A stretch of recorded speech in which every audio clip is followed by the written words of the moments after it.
lewat begitu saja. Padahal itu deposit akhirat. Satu. Yang kedua, perbendaharaan surga itu apa? Wa kitmanul musibah, menyembunyikan kesulitan. Kadang orang takut menghadapi kesulitan. Tapi makin kita merenung, hidup ini kan sebenarnya urusan. Takut sama urusan, ya jangan hidup. Tandanya orang hidup itu kalau punya urusan. Urusan melupakan problem. Problem sering menimbulkan kesulitan.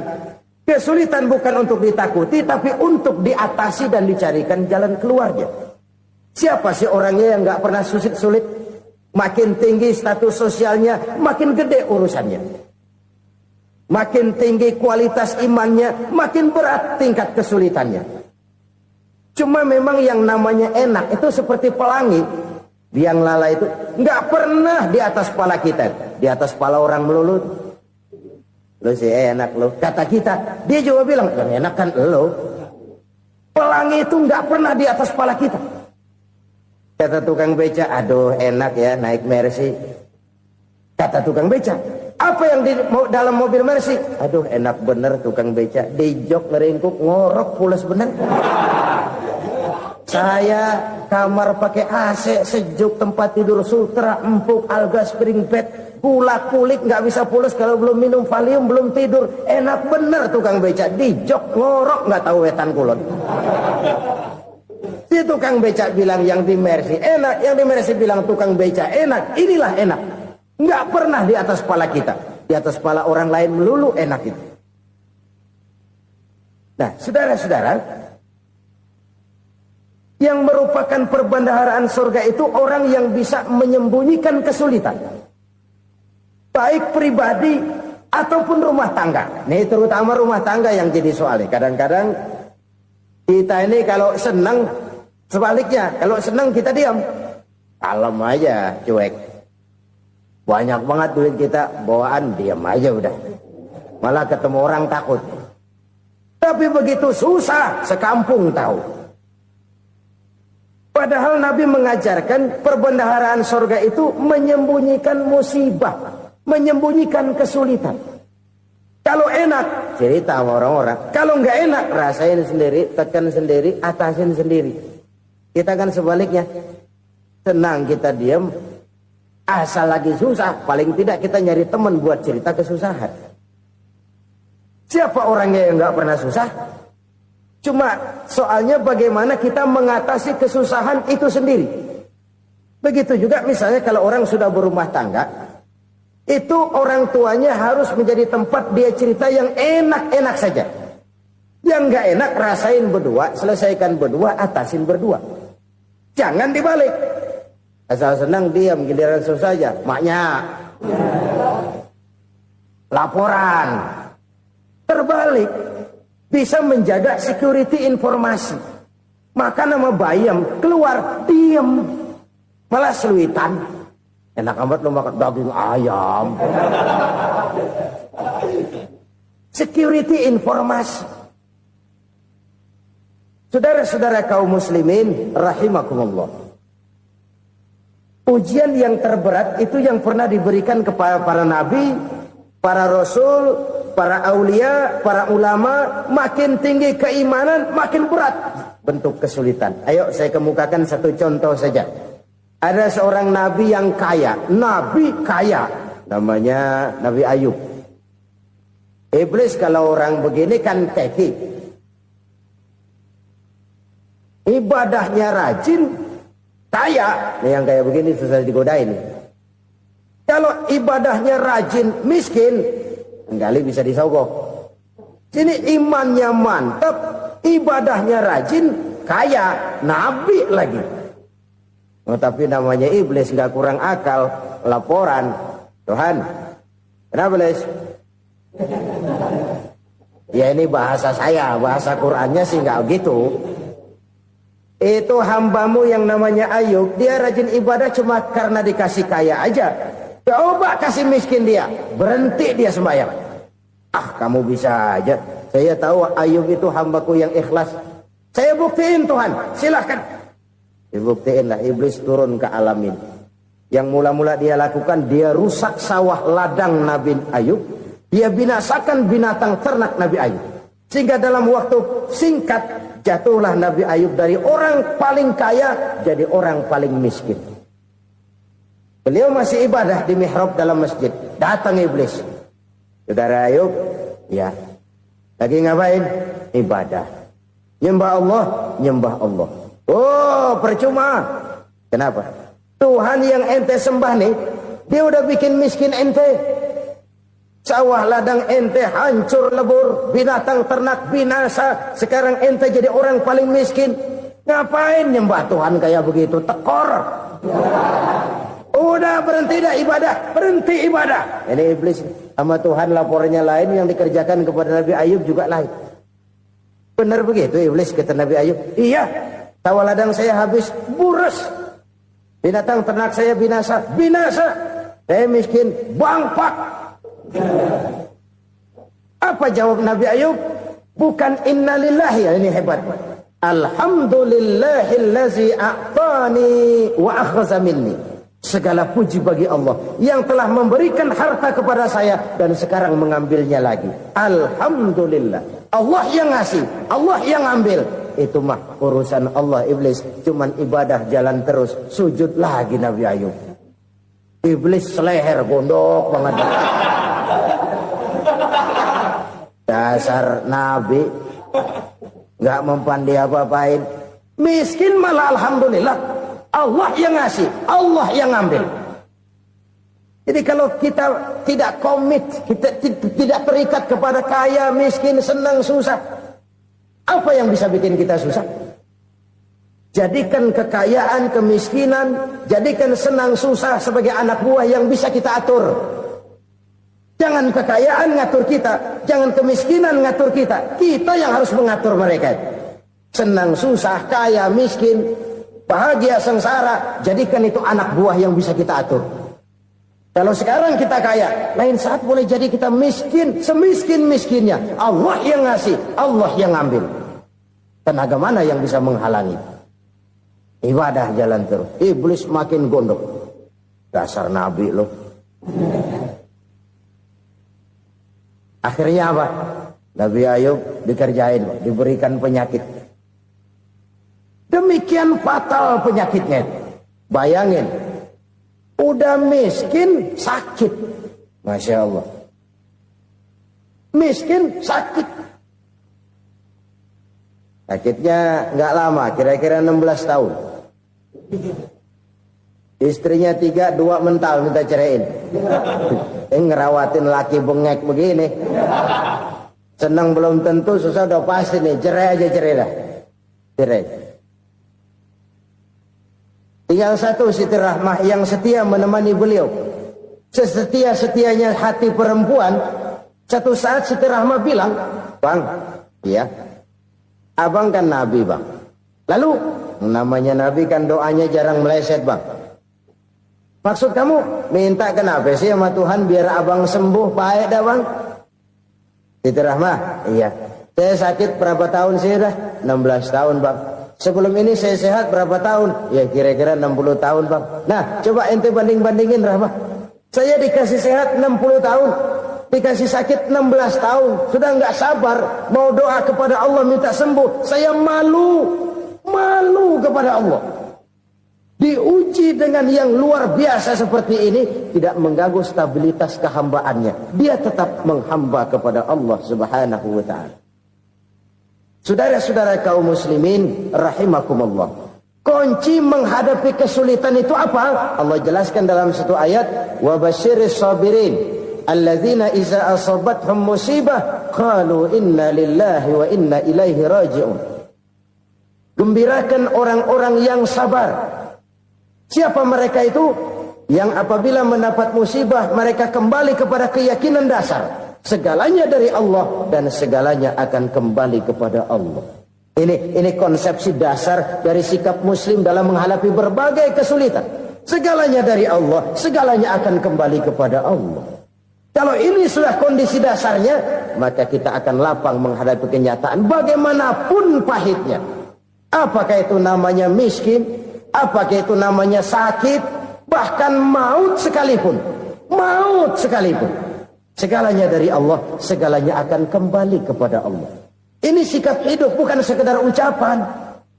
Kita kadang-kadang menjadikannya sebagai ucapan. Mulutnya sehingga berhenti, innalillahi wa inna ilaihi rajiun, tapi nangisnya terus gerung-gerungan. Bukan itu, ini kesadaran moral. Kalau segalanya dari Allah, segalanya kembali kepada Allah, kan sebenarnya cuma nunggu giliran. Hari ini saya nyembayangin dia, entah hari apa saya disembayangin orang. Hari ini saya antar dia ke kubur, entah hari apa orang nganterin saya ke kubur. Hari ini saya tahlilkan dia, entah nanti kapan orang tahlilkan saya. Segalanya dari Allah, segalanya akan kembali juga kepada Allah.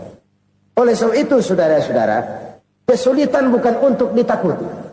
Kesulitan justru untuk diatasi, dicarikan jalan keluarnya. Dan tidak ada orang yang tidak pernah mendapat kesulitan. Tidak ada. Semakin tinggi status sosial, semakin tinggi kualitas keimanan, semakin besar juga tingkat kesulitan. Hanya saja bagaimana cara kita mengatasinya. Dan Al-Quran menyatakan, inna ma'al usri yusra. Di balik kesulitan itu pasti ada kemudahan. Roda itu berputar. Karena itu Rasulullah sallallahu alaihi wasallam mengingatkan kepada kita, ta'arraf ilallahi firraha ya'rifka fisyiddah. Ingatlah kepada Allah di waktu kamu senang, supaya Allah ingat kepada kamu di waktu kamu susah. Kalau waktu senang kita ingat kepada Allah, kita susah, Allah tidak akan meninggalkan kita. Tapi kalau waktu senang kita jauh dari Allah, sujud tidak sempat, dengan masjid jauh, ketika senang kita lupakan Allah. Nanti begitu kita susah, Allah lupakan kita. Dan itu menyakitkan. Oleh karena itu orang-orang tua kita dulu bilang, kalau lagi sehat ingat-ingat lu bakal sakit nanti. Kalau lagi kaya ingat-ingat satu saat kita bakal jatuh miskin. Bahkan kalau lagi muda ingat-ingat kita bakal tua. Dan yang terpenting kalau lagi hidup ingat-ingat kita bakal mati. Saudara-saudara kaum muslimin rahimakumullah. Jadi yang kedua yang merupakan perbendaharaan surga, menyembunyikan musibah. Saudara-saudara kaum muslimin rahimakumullah. Hal ketiga yang merupakan perbendaharaan surga adalah wasilaturrahmi. Orang yang suka bersilaturahmi. Sebagaimana yang kita maklum bahwa manusia adalah makhluk yang disebut zon politika. Makhluk sosial yang tidak mungkin hidup sendiri-sendiri. Betapa dan siapapun kita memerlukan orang lain.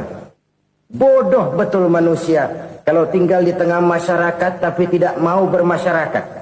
Merasa hebat sendiri, pintar sendiri, gagah sendiri, kaya sendiri. Mungkin kalau mati juga ngubur sendiri. Jangankan kita di sini, di sorga saja Nabi Adam waktu sendirian bengong melulu, mondar mandir. Allah tegur dam sepi dam. Ya ini kalau bahasa saya. Iya Tuhan sepi ini nggak ada coret-corekan pisan ini. Diciptakan Siti Hawa baru anteng Nabi Adam. Itu di surga. Cobalah. Umpamanya saudara tinggal di Jakarta nih. Kayak bener. Apaan aja di Jakarta punya saudara dah. Jembatan Semanggi ambil. Monas, Buntel bawa pulang. Hotel-hotel ambil semua. Cuman tinggal di Jakarta sendirian, apa enaknya? Betapa dan siapapun kita perlu orang lain. Tidak ada seorang pun yang bisa memenuhi kebutuhan hidupnya secara sendiri-sendiri. Nah, Islam telah menyelamatkan manusia dari ras diskriminasi. Mengikat manusia dengan persaudaraan yang berlandaskan kepada akidah. Karena itu dianjurkan bersilaturahmi. Bahkan Nabi menyatakan, man arada ayyubsata lahu fi rizqihi wa yunsa'a fi atharihi falyasil rahimah. Siapa yang kepengen diluaskan rezekinya dan dipanjangkan usianya, banyaklah ia bersilaturahmi. Siapa yang kepengen dimudahkan rezekinya, hendaknya ia banyak bersilaturahmi. Kalau banyak teman, kesulitan kan paling tidak ada tempat cerita. Udah susah, sendirian, kita pikirin diri, nggak ada tempat tukar pikiran. Cepet banget sama bengek. Dilawan sendiri. Nah, secara makro kita bisa berkata, tidak mungkin ada kemenangan kalau tidak ada kekuatan. Tidak ada kekuatan kalau tidak ada kesatuan dan persatuan. Tidak mungkin ada kesatuan dan persatuan tanpa semangat silaturahmi. Kalau umat Islam mau menang, dia harus kuat. Kalau umat Islam mau kuat, dia harus bersatu. Kalau umat Islam mau bersatu, dia harus membudayakan silaturahmi ini. Bahkan sampai-sampai kata Nabi, kalau bisa cari nilai tambah. Apa? Silman koto'ak. Bersilaturahmilah kau kepada orang yang marah denganmu. Masya Allah, indahnya ajaran agama kita.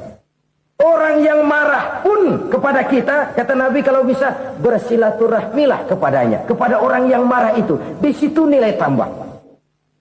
Cuman jujur nih hadis, ngucapinnya gampang, ngamalinnya yang berat banget. Orang marah sama kita, kita disuruh silaturahmi. Ada apa malu? Lu marah, ada gue marahan lagi. Gue pikirin. Saudara-saudara kaum muslimin rahimakumullah. Tapi ini yang diajarkan, bahkan ini yang dicontohkan oleh baginda Rasul. Bagaimana begitu mudah? Misalnya satu saat Abu Jahal ini ngatur strategi bagaimana bikin Muhammad celaka. Dia gali lubang di depan tempat tidurnya. Dia tutupin daun korma. Terus dia panggil seseorang, ke sini. Kasih tahu Muhammad, pamannya sakit keras, minta ditengokin. Berangkat orang ini ke sana. Muhammad, labbaik. Pamanmu sakit keras, dia minta ditengokin. Baik, saya akan datang menjenguk beliau. Berangkatlah Nabi ke rumah Abu Jahal tanpa prasangka apapun. Abu Jahal udah pasang stil, selimut 3 rangkap setengah dipakai. Persis kayak orang meriang. Tapi sembari ngintip dari balik selimut. Begitu Muhammad buka pintu, nah, masuk perangkap nih. Muhammad jalan menuju tempat pembaringan. Makin lama makin dekat, makin lama makin dekat. Makin dekat ke lubang yang dipasang oleh Abu Jahal itu. Dalam hati Abu Jahal, terus dah jatuh, mampus dah lo ini. Mampus lo hari ini nih. Apa yang terjadi? Malaikat Jibril datang. Muhammad, pamanmu cuma pura-pura sakit. Di depan tempat tidurnya ada lubang perangkap supaya kamu jatuh ke situ. Sudah, kamu pulang. Balik kanan Nabi. Sudah hampir jatuh ke lubang, balik kanan, pulang. Bayangin kecewanya Abu Jahal. Muhammad dikit lagi. Enggak paman, saya pulang aja. Emosi bangun dari tempat tidur, enggak sadar kalau lagi pura-pura sakit. Lompat ngejar Nabi, dia lupa dengan lubang yang dia gali. Usrah, nyemplung sendiri ke dalam lubang.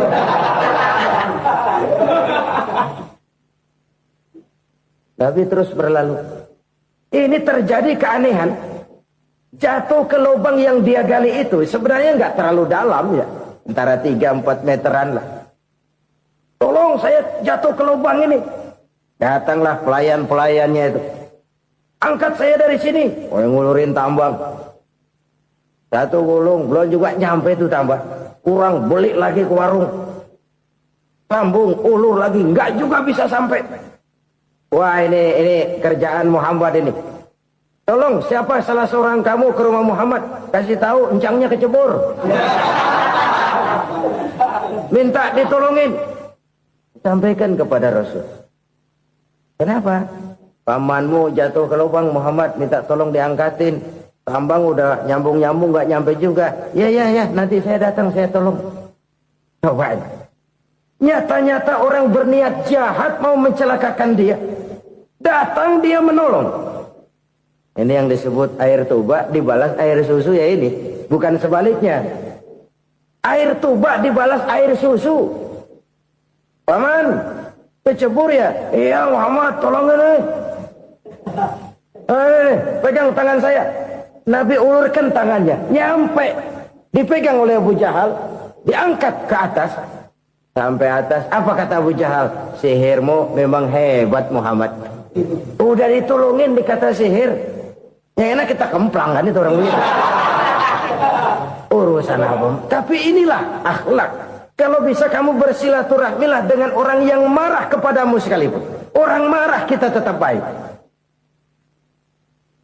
So, kalau kita berbuat baik sama orang yang memang baik, rasanya sih biasa-biasa aja. Orang baik kita baik lagi, ya draw aja, belum ada nilai tambah di situ. Baru ada nilai tambah kalau kita bisa berbuat baik kepada orang yang nyakitin kita. Itu namanya kita setingkat di atas dia. Dia sakitin kita, kita berbuat baik sama dia.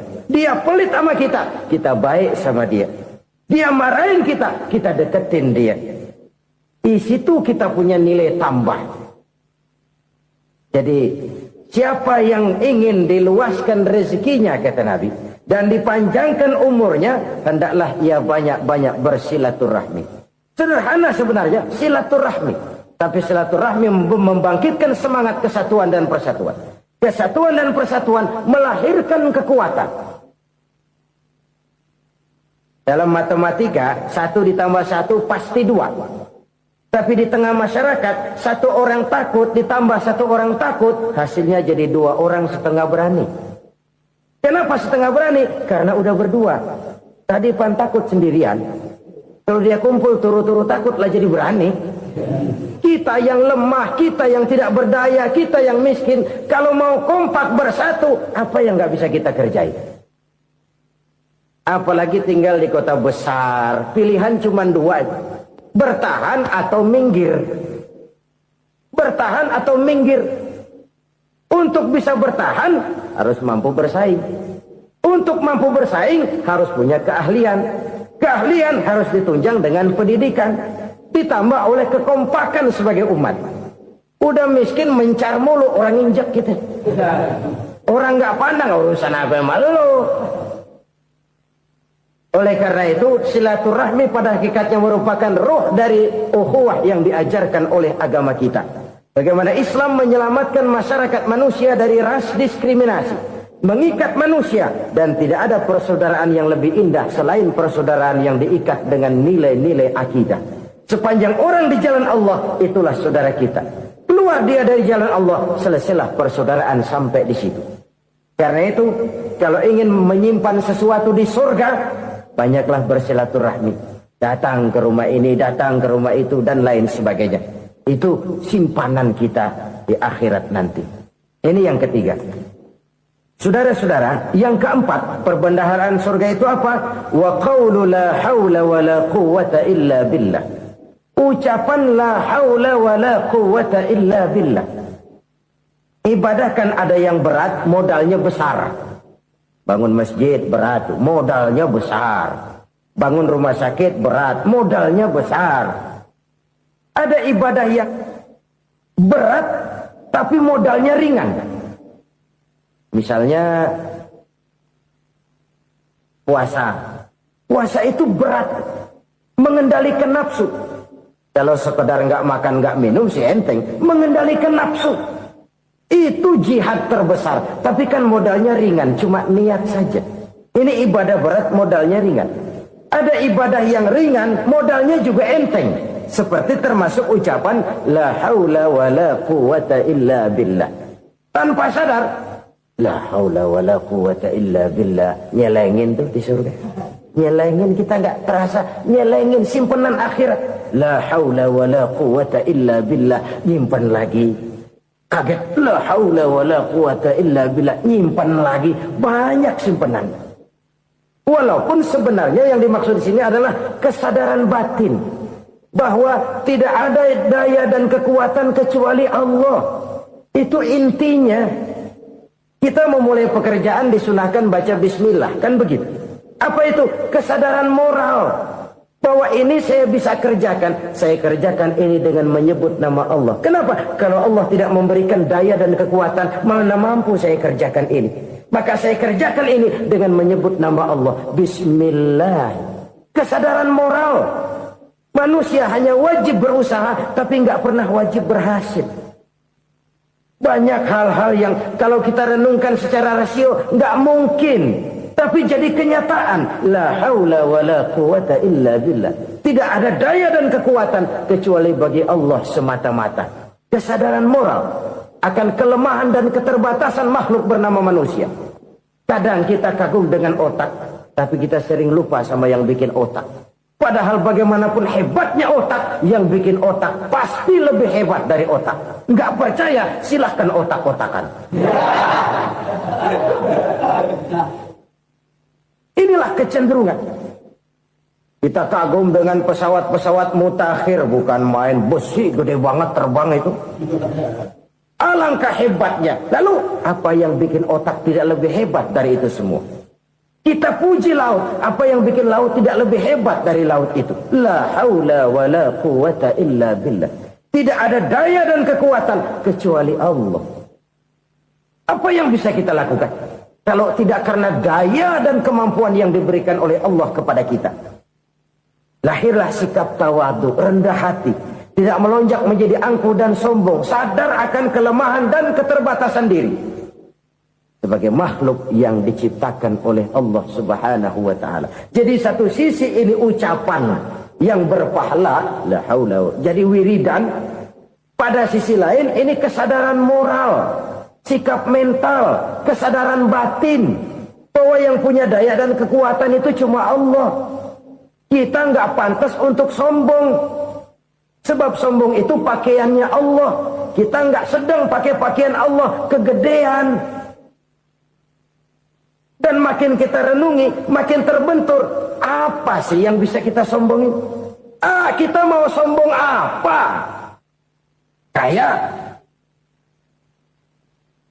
Pintar? Itu kan semua relatif. Di atas langit masih ada langit lagi. Jadi oleh karenanya, marilah kita menyadari. Manusia hanya wajib berusaha, tapi tidak pernah wajib berhasil. Yang berusaha saja tidak wajib berhasil, apalagi yang tidak berusaha. Islam bukan agama orang pemalas yang selesai sholat lalu enggelohom, enggelenggem ayem-ayem. Tapi Islam bukan agama orang sombong yang setelah berusaha lalu tidak memerlukan Allah. Kita bisa saja bikin proyeksi, tahun sekian kita bakal panen besar menurut perhitungan otak. Tapi ada kejadian lain. Apa? Tikus ngambek. Habis itu dimakanin tikus, panen gagal.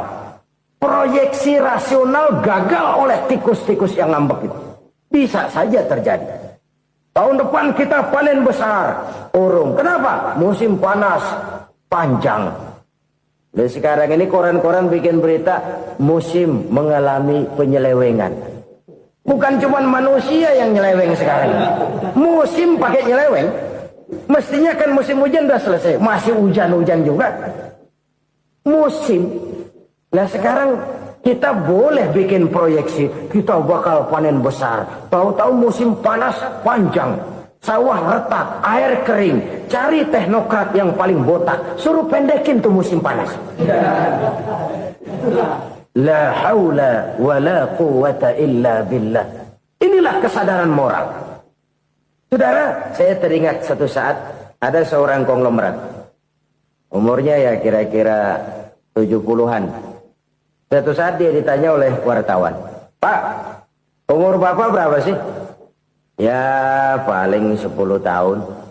10 tahun? 10 tahun? Anak Bapak berapa orang? Satu saja? Satu. Harta Bapak berapa? Ya paling-paling bangsa 7 juta kali. 7 juta? Iya. Pak, kenapa Bapak bohongi saya?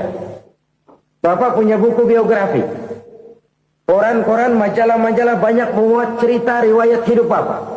Saya tahu umur Bapak 70. Kenapa bilang cuma 7 tahun? Saya tahu anak Bapak 8. Kenapa cuma bilang 1? Saya tahu harta Bapak miliaran, mungkin triliunan. Pabrik di mana-mana, bank di mana-mana. Kenapa bilang uang Bapak cuma 7 juta? Nah, kata si konglomerat tadi, kamu benar nak, kamu benar. Umur saya kalau jumlahnya memang 70 nak. Cuman ingat-ingat saya, baru 7 tahun terakhir ini saya sujud. Baru 7 tahun terakhir ini saya berusaha dekat dengan Allah. Saya laksanakan perintahnya, saya jauhi larangannya. 7 tahun inilah rasanya yang ada nilainya di hadapan Allah. Yang 63 tahun matong, kelabu, kelem umur gue. Habis untuk maksiat, untuk munkarat. Maka ketika ditanya tadi, umur saya 7 tahun itu. Oh begitu Pak. Oh iya. Lalu anak Pak. Anak Bapak kan 8. Kenapa bilang cuma 1? Nah, kalau jumlah hitungannya memang anak saya 8.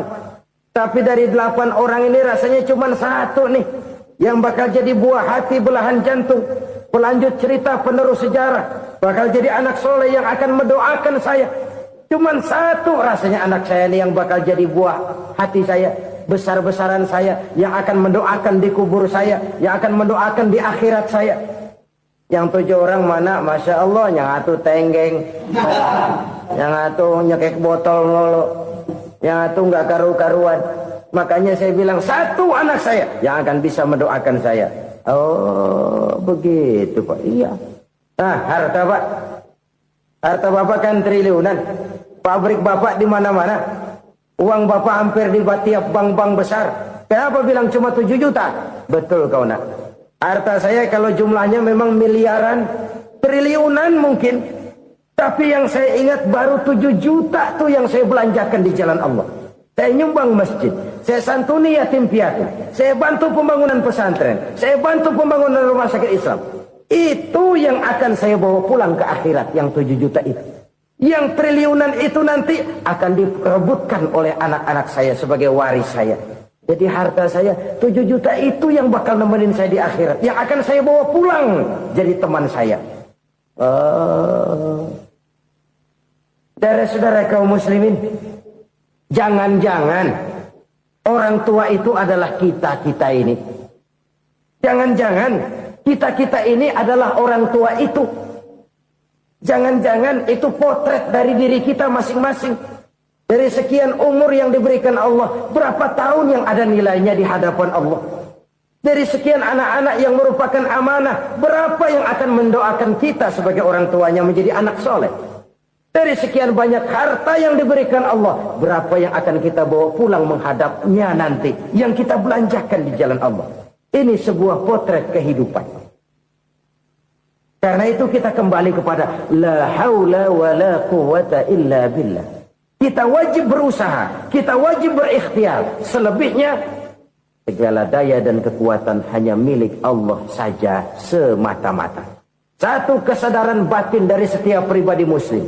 Setelah ia berusaha dan berikhtiar, ia menyerahkannya kepada Allah Subhanahu wa ta'ala. Jadi satu sisi ini merupakan wiridan ucapan yang mengandung pahala. Pada sisi lain ini merupakan sikap batin dari seorang muslim di dalam ia menghadapi realitas kehidupan ini.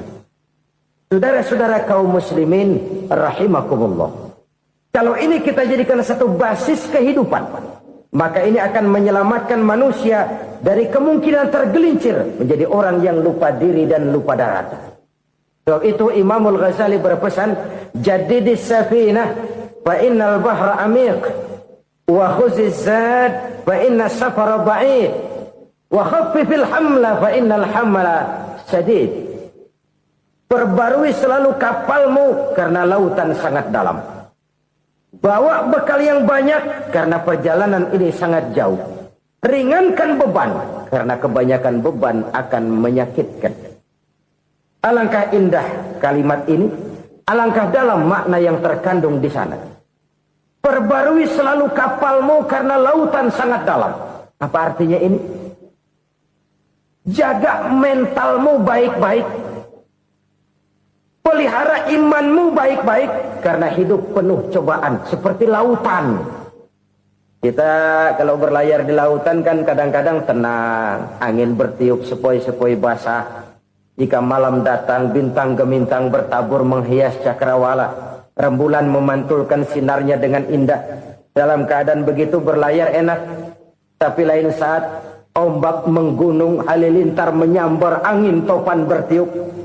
Berapa banyak sudah saudara-saudara kita yang tenggelam di lautan dunia tanpa sadar bahwa dia belum sampai kepada pantai yang akan dituju. Berapa banyak sudah Saudara-saudara kita yang tenggelam di lautan dunia ini tanpa sempat bangkit lagi. Dia menyangka sudah sampai kepada tujuannya. Hati-hati kapal jangan sampai bocor karena lautan sangat dalam. Iman ini jaga baik-baik karena hidup penuh dengan ujian. Wa khuzizat fa inna safar ba'id. Bawa bekal yang banyak karena perjalanan sangat jauh. Saudara mau ke Bandung, bawa duit. Saudara mau ke Surabaya, banyakan lagi duitnya. Saudara mau ke Mekah, gepokan, iketan tuh duit nggak lembaran lagi. Makin jauh perjalanan, makin banyak bekal yang harus kita bawa. Kalau saudara dari Jakarta mau ke Surabaya, kagak bawa duit berangkat juga, itu sih bukan berani namanya, nekat. Sampai Surabaya belum tentu, sengsara di jalan udah pasti. Kenapa? Nggak bawa bekal berangkat. Sama juga kita nih, misalnya belum sempat sembahyang, mati. Waduh, berani banget orang. Belum punya bekal, mati. Sengsara di jalan. Atau bekal tidak cukup. Dari Jakarta saudara mau ke Surabaya, bawa duit 500 perak. Paling jauh Cikampek nyampenya itu. Paling jauh itu. Antara jauhnya perjalanan dengan bekal yang saudara bawa tidak seimbang. Hidup ini perjalanan panjang. A walking tour. Dimulai dari alam arwah. Sebelum jasad diciptakan, roh diciptakan lebih dulu. Dari situ pindah ke alam rahim. Dari alam rahim pindah ke alam dunia. Dari alam dunia pindah ke alam barzah. Baru menuju akhirat. Satu perjalanan panjang. Kalau bekal tidak bawa, sengsara di jalan. Bawa bekal yang banyak karena perjalanan ini sangat jauh. Wa khaffifil hamla, ringankan beban karena beban itu cuma akan menyulitkan. Kalau bekal itu sih keperluan, tapi beban nggak kita perluin, cuma ngeberat-beratin. Apa ini beban? Dosa, kecurangan, kebatilan, kesoliman, ketidakadilan, kesewenang-wenangan. Itu akan jadi beban kita di akhirat. Alangkah celakanya, perjalanan panjang, bekal tidak bawa, beban kelewat banyak, alamat sengsara di jalan. Pahala tidak ada, dosa berlipat ganda. Na'udzubillah, summa na'udzubillah. Kalau kita rangkum nasihat Al-Ghazali dengan kisah si konglomerat tadi, kita akan mengambil kesimpulan. Pertama, bekal terbaik dalam menghadapi gejolak kehidupan ini tidak lain adalah iman. Yang kedua, pahala dan dosa. Dua hal kontroversial. Pahala adalah bekal, dosa adalah beban. Tapi kita sekarang kan tidak begitu terangsang kepada yang abstrak. Orang berlomba mencari yang konkret-konkret saja. Yang real. Kalau memang dosa, benjol dong. Kira-kira begitu. Kira-kira begitu. Persis orang Yahudi dulu. Orang Yahudi itu kan pernah minta kepada Nabi Musa. Ya Musa, lan nu'mina laka hatta narallaha jahrah. Musa, kami nggak bakal mau beriman kepada Allah kalau belum kami lihat Allah ada nongkrong di depan kami. Kalau memang Tuhan ada, taruh dong di depan kami. Mau yang konkret-konkret saja. Kalau memang dosa, benjol dong. Kalau memang pahala, berasa dong. Orang terangsang kepada yang real, yang konkret-konkret saja. Karena itu, untuk mengejar dosa, orang mau bayar. Tapi untuk mengejar pahala, walaupun tidak bayar, orang segan. Ini yang dikatakan oleh Nabi, kamu mengharapkan ke surga, tapi kamu berat melaksanakan sesuatu yang bisa membawa kamu ke surga. Kamu ingin jauh dari neraka, tapi tiap saat kamu lakukan perbuatan-perbuatan yang justru menjerumuskan kamu ke neraka. Idda'aitum an-najata minan nar wa ramaitum fiha anfusakum. Kamu ingin selamat dari neraka, tapi kamu lemparkan diri kamu ke neraka. Kamu ingin masuk surga, tapi berat sekali kamu melakukan perbuatan-perbuatan yang bisa menyampaikan kamu di surga. Saudara-saudara kaum muslimin, rahimakumullah. Jadi hal keempat yang merupakan perbendaharaan surga adalah la haula wa la quwwata illa billah. Satu sisi ini merupakan ucapan yang memperberat timbangan akhirat.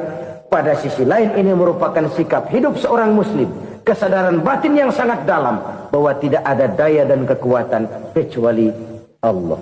Dan itu kita simbolkan pada saat memulai pekerjaan dengan Bismillah, dengan menyebut nama Allah. Satu kesadaran moral, saya hanya bisa melakukan ini karena diberikan daya dan kekuatan oleh Allah. Lahirlah sikap tawadu, rendah hati, tidak melonjak menjadi angkuh dan sombong. Saudara-saudara, sampai sini dulu jumpa kita kali ini. Semoga 4 perbendaharaan sorga ini dapat kita lakukan, yang kelak akan merupakan bekal kita di kemudian hari nanti. Amin ya rabbal alamin. Bapak-bapak, ibu-ibu, saudara-saudara kaum muslimin rahimakumullah.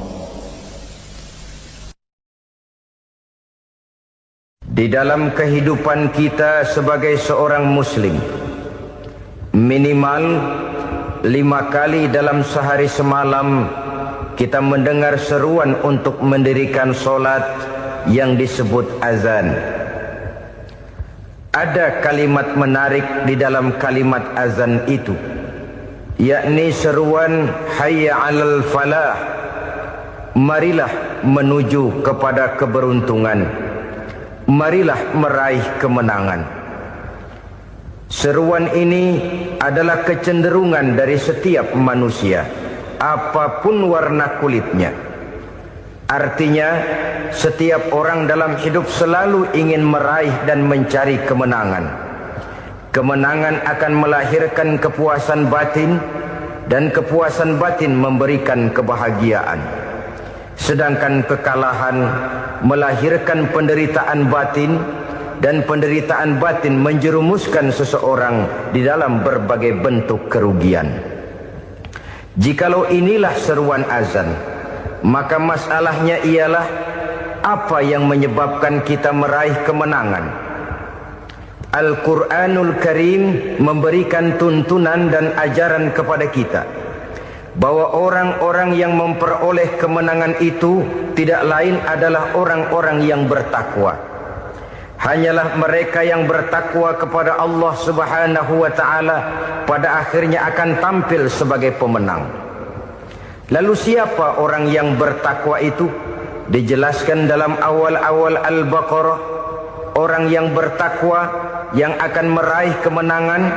Pertama, allazina yu'minuna bil ghaib, yaitu orang-orang yang beriman kepada yang gaib. Percaya bahwa ada alam yang gaib, alam yang abstrak, alam yang tidak bisa dijangkau oleh salah satu daripada panca indera kita. Mereka percaya dan beriman kepada adanya malaikat, beriman kepada adanya iblis dan jin, beriman kepada adanya alam kubur, beriman kepada adanya alam mahsyar, beriman kepada adanya alam akhirat, beriman kepada adanya sorga dan neraka. Beriman bukan cuma sekedar beriman dalam ucapan bibir saja, tetapi beriman yang nilai iman itu mampu mewarnai gerak dan gaya hidupnya. Iman yang meresap sampai ke tulang sumsum, kemudian memberikan dampak positif di dalam kehidupan manusia.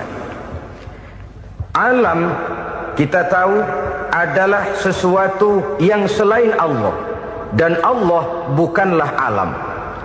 Apapun namanya selain daripada Allah, itu adalah alam. Alam pada hakikatnya terbagi menjadi 2. Ada alam syahadah, alam nyata, alam konkret, alam yang bisa dijangkau oleh salah satu indera kita.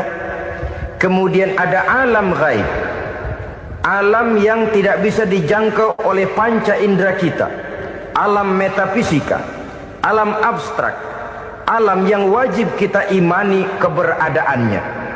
Kita percaya bahwa malaikat itu ada, kita percaya kepada jin, bahwa jin itu ada, kita percaya kepada adanya iblis dan setan. Bukan percaya kepada iblis dan setannya, percaya bahwa iblis dan setan itu ada. Itu termasuk salah satu daripada sifat orang yang bertakwa kepada Allah. Saudara-saudara kaum muslimin rahimakumullah, kecenderungan pembangunan yang lebih bersifat materialistis biasanya menggeser aspek kehidupan rohani. Orang berpikir empiri, dan dalam pola pikir yang demikian maka alam gaib tidak lagi mendapat perhatian. Aspek kehidupan yang bersifat rohaniah malah mulai ditinggalkan. Akibatnya terjadilah kepincangan di dalam kehidupan kita. Pernah ada satu pengalaman pribadi. Dalam perjalanan kembali ke tanah air, dalam pesawat di sebelah kanan saya duduklah seorang Jerman namanya Heiner Simonsen. Iseng saya ajak kenalan, saya ajak ngobrol, saya tanya dia. Saya bilang, Mas Heiner ini, kalau pesawat yang kita tumpangi ini jatuh ke bawah, kira-kira apa yang bakal terjadi, Mas? Dia bilang, kita semua akan mati. Begitu? Iya.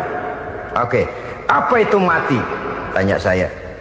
Dia bilang, untuk tahu apa itu mati, kita harus tahu lebih dahulu apa itu hidup. Saya pikir nih bule bisa ngomong juga. Baiklah kata saya. Apa hidup menurut Anda itu?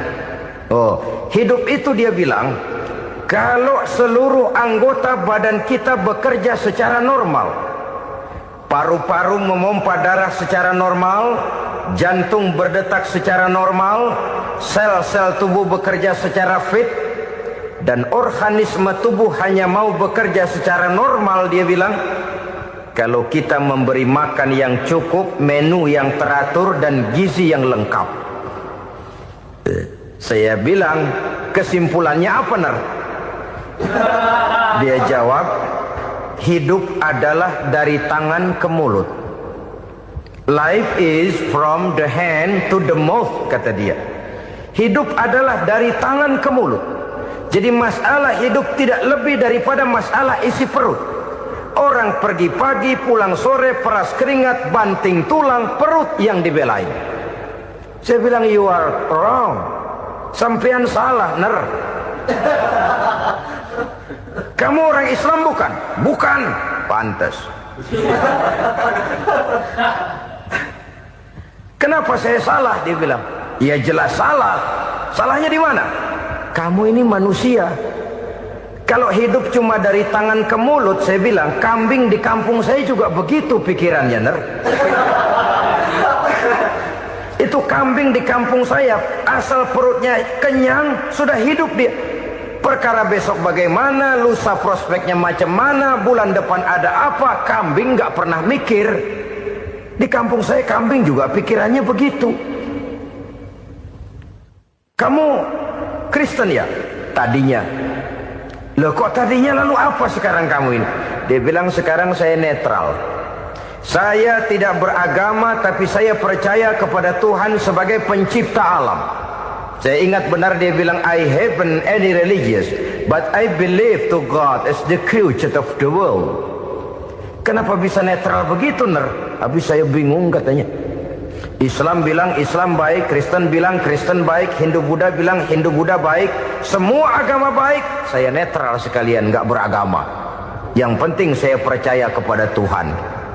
Saya bilang, Ner, kamu ini kayak orang mau beli celana, lalu bingung. Yang satu bilang Levi's bagus, yang satu bilang Blue Jean hebat, yang satu bilang Wool England hebat. Celana ini hebat, celana itu bagus, celana ini hebat, semua celana bagus, kamu bingung. Akhirnya netral, tidak pakai celana. Itu juga salah.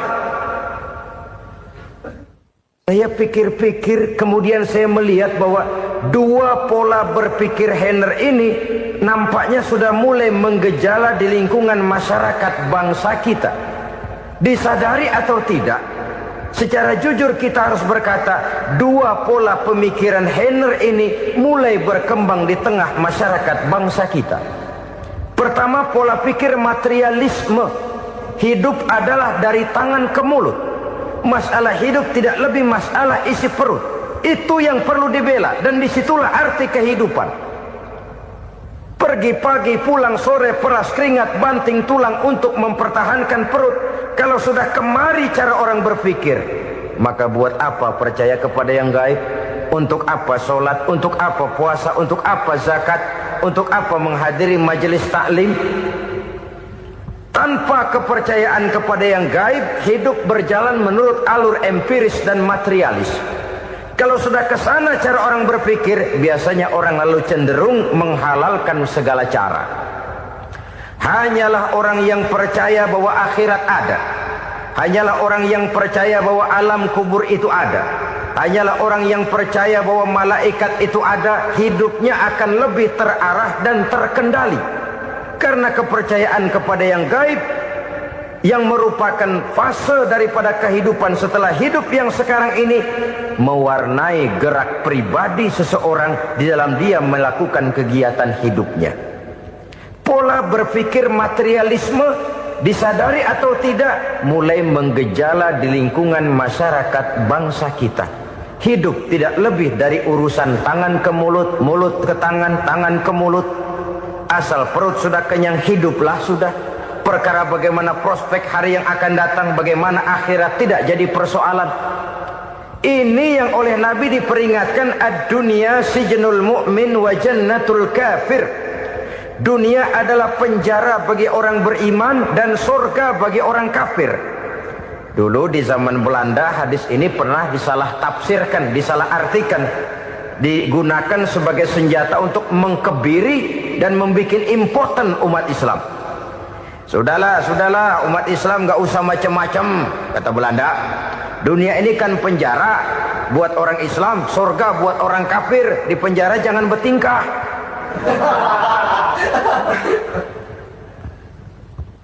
Pengertiannya tidak begitu. Dunia adalah penjara bagi orang mukmin. Artinya dalam kehidupan dunia seorang mukmin tidak bebas memperturutkan hawa nafsunya. Di penjara hawa nafsunya itu. Sebaliknya surga bagi orang-orang kafir. Buat orang kafir surgalah dunia ini. Mereka bebas memperturutkan hawa nafsunya. Dilarang tidak terlarang, dicegah pun tidak tercegah. Mereka hidup menurut alur bisikan nafsu mereka sendiri. Kemudian bila ajal datang, maut merenggut nyawa, selesailah surganya sampai di situ. Maka bagi orang-orang yang tidak percaya kepada adanya akhirat, kepada adanya alam gaib, surganya sebatas umurnya. Sekali lagi, surganya sebatas umurnya. Bila umur selesai, ajal pun datang merenggut nyawa, selesailah sudah surganya sampai di situ. Alangkah pendeknya perjalanan orang-orang yang tidak percaya kepada alam gaib ini. Bagi kita mukmin, jikalau kita mampu memenjarakan hawa nafsu, kita bisa bahagia di dunia ini. Dan Islam memang tidak menyuruh kita sengsara di dunia. Raih dunia, kejar dunia, gapai dunia sebagai alat untuk mencapai kebahagiaan di akhirat nanti. Hidup adalah satu perjalanan panjang yang terbentang sejak kita terlahir dari alam rahim sampai kepada alam akhirat nanti. Andai kata kita gagal meraih kebahagiaan di dunia, toh kita masih punya akhirat. Tapi jangan jadi dalil yang melemahkan semangat. Biarin dah kita di dunia kebelangsak, yang penting akhirat. Akhirnya dunia benar-benar kebelangsak. Bagaimana dunia ini bisa kita raih, dan bagaimana meraih dunia untuk menunjang kepentingan akhirat nanti. Yang kedua, dari pikiran Heiner yang saya lihat menggejala di lingkungan masyarakat bangsa kita, timbulnya manusia-manusia netral. Seolah-olah Tuhan yes, agama no. Sama Tuhan percaya, agama ogah. Tuhan ngangguk, giliran agama godeng. Padahal hampir dalam setiap ayat dalam Quran, kata-kata amanu biasanya bergandeng dengan wa amilus sholihat. Iman dan amal soleh. Ini sebagai isyarat Tuhan dan agama jangan pernah dipisah-pisah. Apabila kita bertuhan, maka kita harus beragama.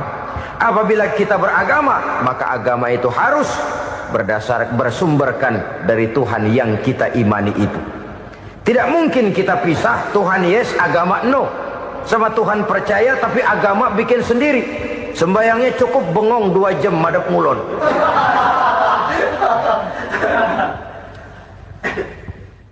Saudara-saudara kaum muslimin rahimakumullah. Jadi dengan demikian, agama yang kita akui merupakan unsur mutlak di dalam pembangunan sekarang ini, merupakan bagian dari kehidupan yang menuntun kita bahwa di balik alam nyata ini, di balik alam syahadah ini ada alam gaib.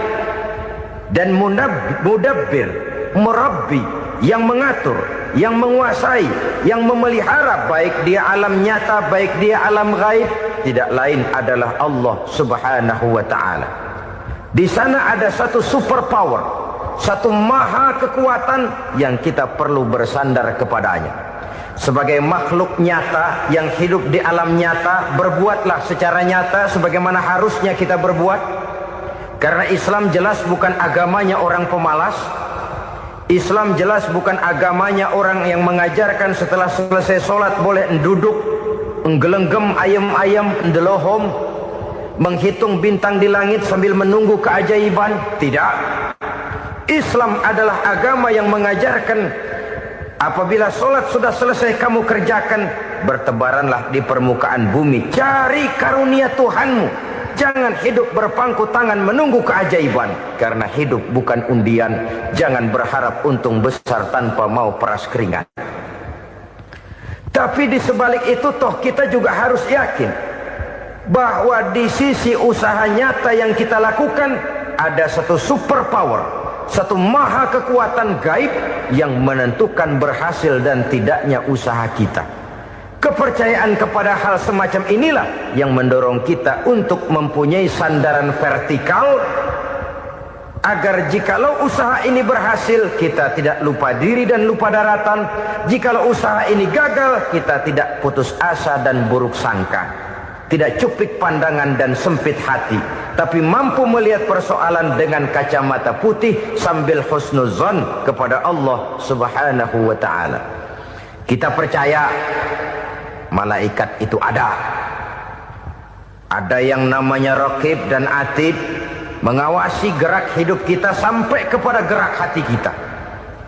Ini memberikan sugesti agar kita berhati-hati. Tidak sejengkal tanah pun kita bisa berlindung dari pengawasan raqib dan atid.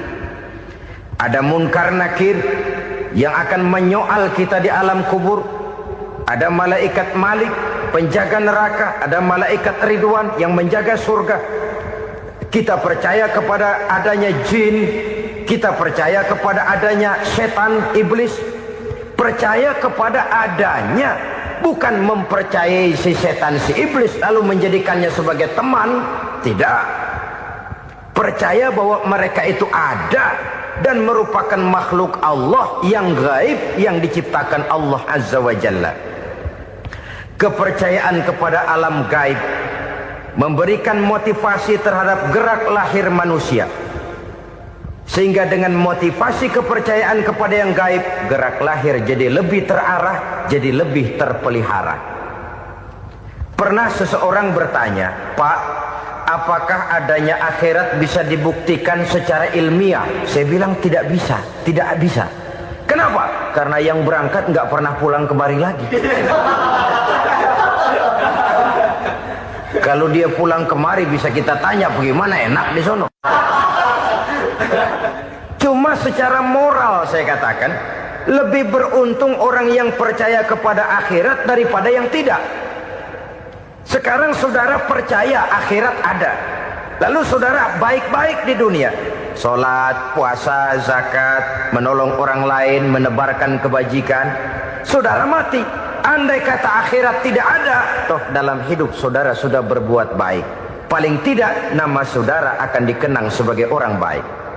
Sebaliknya, saudara percaya, kata saya, bahwa akhirat tidak ada, lalu hidup semau-maunya, tenggelam dalam maksiat dan munkarat, menentang Allah, tidak mau ruku dan sujud. Lalu saudara mati, kemudian akhirat ada. Ayo, mau apa? Bekal tidak punya. Jadi secara moral lebih beruntung orang yang percaya kepada adanya akhirat daripada yang tidak percaya. Dan itu alam gaib yang tidak bisa dibuktikan secara eksat. Jangankan untuk membuktikan seperti itu, dalam kehidupan sehari-hari saja yang kita rasakan tidak selalu berbentuk toh. Angin, bagaimana sih bentuknya angin? Kita tidak tahu. Merah, buktinya kalau dikerok merah. Yang merah itu kulit, yang kulit kita bukan anginnya. Sakit, rasa sakit itu ada, tapi bagaimana bentuk sakit kita nggak pernah tahu. Kalau kita makan cabai pedas, bagaimana bentuk pedas itu tidak ada, tapi rasa ada. Bentuk pedas hijau, cabenya bukan pedasnya. Tidak semua yang kita rasakan bisa kita gambarkan dalam bentuk yang konkret. Oleh karena itu, sekali lagi bahwa kepercayaan kepada alam yang gaib mampu memberikan satu sugesti yang menata kehidupan seseorang lebih lurus, lebih terarah, dan lebih terkendali. Maka wajar kalau kepercayaan kepada yang gaib mengantarkan seseorang untuk meraih kemenangan. Kenapa? Dia percaya kepada yang gaib, bahwa akhirat ada, bahwa alam kubur ada, bahwa pertanggungan jawab itu ada. Maka dia lalu tidak hidup saenae udele dewe, itu loh. Tidak hidup menurut seleranya sendiri, terarah, teratur. Ini cirinya yang pertama. Orang bertakwa yang akan meraih kemenangan, mereka beriman, mereka percaya kepada yang gaib. Bahkan hal-hal konkret saja selalu berangkat dari yang gaib. Saudara-saudara, para remaja, para pemuda sekarang ini tidak pernah tahu toh siapa yang akan jadi teman hidup saudara. Kita bisa saja ngerancang, mentargetkan, tapi toh akhirnya yang namanya jodoh bukan kekuasaan kita. Rezeki di luar kemampuan kita. Begitu juga ajal, maut, jodoh, ajal adalah contoh-contoh konkret bahwa pada akhirnya yang gaiblah yang menentukan. Bertahun-tahun ngelancong, emang jodoh seret nggak jadi.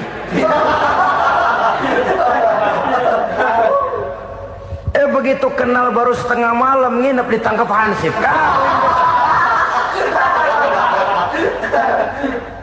Hal-hal semacam itu kadang-kadang kita berpikir suuzon, gilet, perempuannya cakep banget, lakinya rebek amat. Memang begitulah jodohnya. Memang begitulah jodohnya. Saudara hadirin ma'asyiral muslimin yang saya hormati, jadi hal-hal yang konkret saja kita yakini sepenuhnya ditentukan oleh satu superpower yang gaib itu tadi. Dari sanalah segala ketentuan itu berangkat, dan kesanalah segalanya akan kembali. Maka kepercayaan kepada yang gaib meluruskan gerak hidup seseorang, dan itu akan mengantarkan dia kepada meraih kemenangan. Satu. Yang kedua, wa yuqimuna shalah. Orang bertakwa yang akan meraih kemenangan itu adalah orang-orang yang mendirikan sholat. Kenapa sholat mengantarkan orang untuk meraih kemenangan? Yang jelas, inna sholata tanha anil fahsya'i wal munkar. Sholat mampu mencegah manusia dari perbuatan keji dan munkar. Banyak filsafat hidup yang terkandung di dalam sholat ini. Sejak kita wudhu, sampai kita menghadap ke arah kiblat, sampai kita melakukan gerak-gerak sholat, bacaan-bacaan yang ada di dalam sholat, lalu sampai kepada mengucapkan salam. Banyak filsafat hidup yang terkandung di dalam sholat. Umpamanya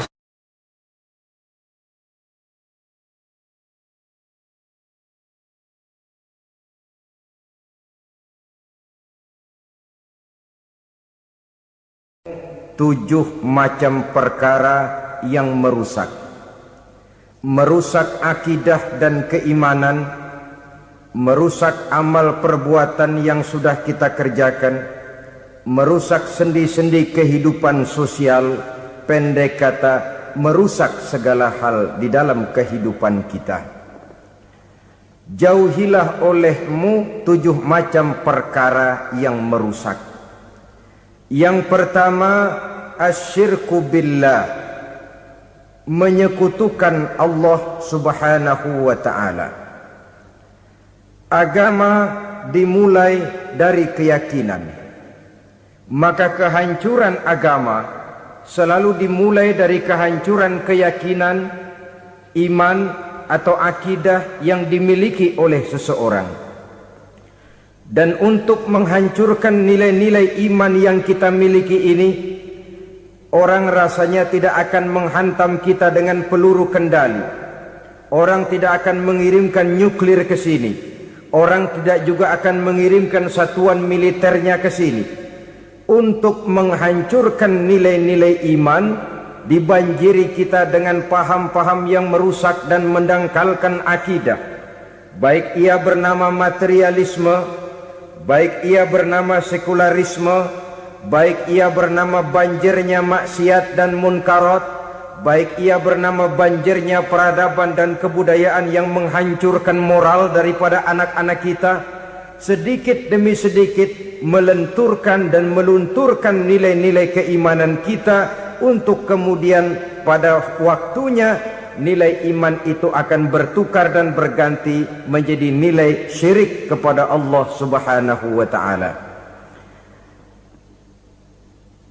Atau pada sisi lain menjadikan yang selain Allah sebagai tujuan akhir daripada kehidupan kita. Sedangkan kita sama-sama maklum bahwa di dalam pandangan agama Islam, dosa yang tidak berampun, dosa yang terbesar, termasuk dalam kategori bapak moyangnya dosa, tidak lain adalah syirik, yakni menyekutukan Allah Subhanahu wa ta'ala. Pola penghancuran iman ini memang berstrategi. Ditawarkan kita kepada paham materialisme, paham kebendaan, di mana otak menempati urutan sebagai ranking pertama, Tuhan jatuh pada urutan kedua. Lalu menyusul kepada paham sekularisme, Allah dipisahkan dari seluruh kegiatan hidup ini, untuk pada gilirannya menjadikan yang selain Allah sebagai tujuan akhir daripada seluruh kegiatan hidup kita. Oleh karenanya, kewajiban menjaga nilai-nilai iman ini merupakan kewajiban yang mulia tetapi berat. Tidak hanya untuk kita, tetapi juga bagaimana mewariskannya kepada anak-anak kita, generasi yang akan datang. Orang-orang tua bijaksana yang diceritakan di dalam Al-Quran, kalau sudah berpikir tentang anak-anaknya, pertanyaan yang paling mereka risaukan ialah, ma ta'buduna min ba'di. Anakku, kalau pada satu saat aku, ayahmu sudah tidak ada lagi di dunia ini, meninggalkan kamu semua, ma ta'buduna min ba'di, apa yang akan kamu sembah nak? Jikalau sekarang ayahmu masih mau ke masjid, masih mau melakukan rukuk dan sujud, masih beribadah menyembah Allah Subhanahu wa ta'ala, kalau